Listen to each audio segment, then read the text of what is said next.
The kids in this country have figured out that the time has come now.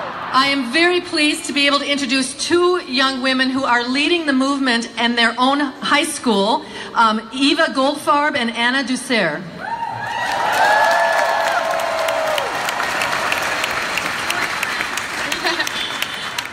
Hello, I'm Anna Dussert and I'm a senior at St. Louis Park High School. How is it that we call ourselves the greatest nation on earth, and yet our government allows its children, its future, to be killed, and then turned around to thoughts and prayers to solve the problem? They think that we will call out for change, hold a memorial, thank them for their condolences, and then sit around and wait for the next school shooting to do it all over again. We're tired of this cycle. Because of it, students have become numb to tragedies such as these. Thoughts and prayers don't save lives. Action does. Change does.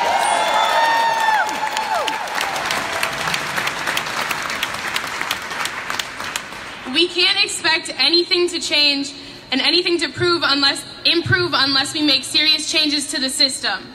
To our lawmakers, open your eyes. Various solutions to these problems exist. Australia and Japan are two countries that have significantly reduced the amount of shootings using two different methods. It's time for you to stop avoiding the problem because it's difficult or uncomfortable.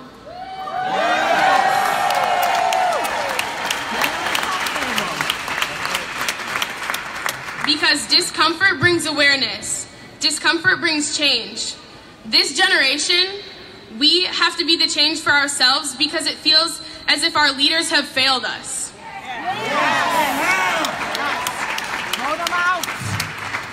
You say it's your job to protect us, but I don't think you know what that means anymore. No, they don't. So I'll help you. It means wake up. Pay attention to us. We are the ones who are dying out here. We are the ones who are being killed for doing what we're told, for trying to prepare ourselves for the future, for going to school, for the color of our skin. We want gun control, and we will not back down because we're fighting for our lives.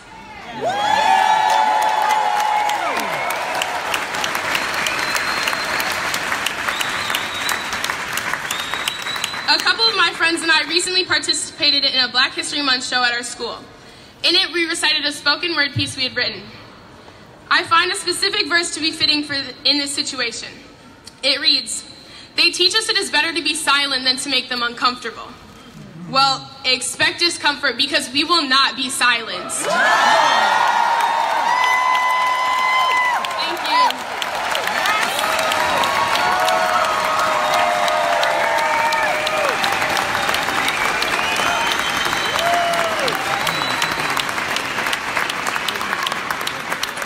Hi, my name is Eva Goldfarb. I'm a junior at St. Louis Park High School and a part of the Women's March Youth Empower Committee.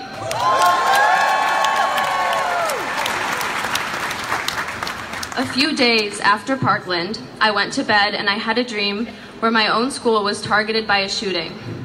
When I went to tell my friends, a lot of them said they had the same dream. I wanted to say, gosh, what a horrible nightmare.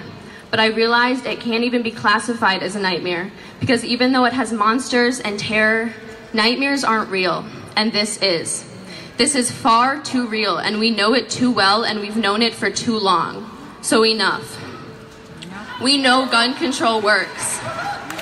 We know how to establish it. So why do we act as if it's a hypothetical fantasy, attainable everywhere but here? Why are we surprised every time an assault rifle capable of firing 15 to 45 rounds a minute kills that many people? There's no if, buts, or maybes. We are done with excuses and BS. Yeah.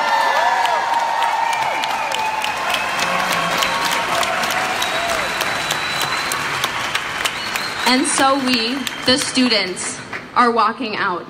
And we're calling representatives. We're sending postcards. We're tracking who receives money from the NRA and how much. We're telling them to enact harsher gun control laws. We're even specifying which ones. We're registering seniors to vote, and so much more. We're joining and creating a movement. Frankly, because it seems no one else will.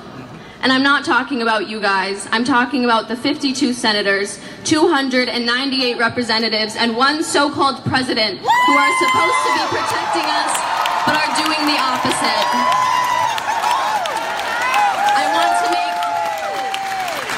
I want to make one thing painfully clear. Politicians, we are speaking to you. We are not just asking school shooters to stop shooting. We are asking our government to stop giving them the means by which to do so. Sorry, not asking, demanding. Because this is not some social media trend or teen rebellion, it is life and death. There is an 8-year-old girl that asked her mom for new shoes because she realized her light-up ones would give away her location in the case of a school shooting. So we're not stopping. Not until we've convinced Trump and every other politician that our lives are worth more than the NRA's money. Not until we can learn about how to better the world around us instead of learning how to lock the door and hide in the corner as quickly as possible. Not until that little girl can wear Skechers without the fear of getting killed. We are not stopping until thoughts are replaced with action and prayers replaced with laws.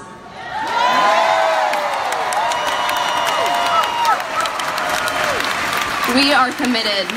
Gun reform is no longer a question of if, but a question of when. And the answer is now. Thank you.